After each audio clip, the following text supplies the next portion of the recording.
want to go back to an interesting statement you said.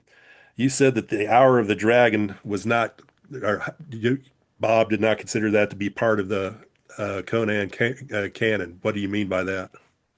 So I don't think I said exactly that he did not consider it, but it was not intended to be part of the Conan canon because it was written specifically for a British publisher. So it was supposed to be published in England, and so the British publisher, Dennis Archer, had requested a series of standalone stories, and Bob had sent them a batch, and then they eventually rejected that. They said, but we would be interested in a novel on the same order, which is a fantasy novel.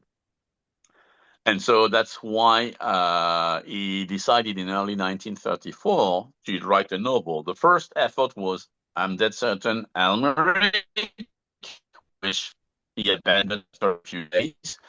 And then he proceeded to write VR Dragon. So what you do if a British audience, well, you give them a fantasy, which is you give them a pseudo-Arthurian story, quest, which is the only kind of story with a quest. And then to help himself along, because he also had to work on other stuff, he also used several of the early Conan stories to turn them into this novel. So the Scarlet Citadel, obviously, and there are also elements from forget which one, maybe Black Colossus, but I don't remember why exactly. But I know I've written about that. And so, well, he writes the novel based on the same plot, really, as the Scarlet Citadel. And the idea was to be published in England.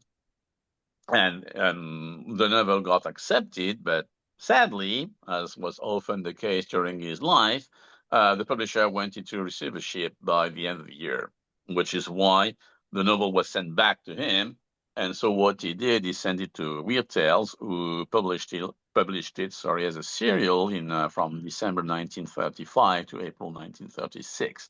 Imagine if The Hour of the Dragon had been published in England in 1935.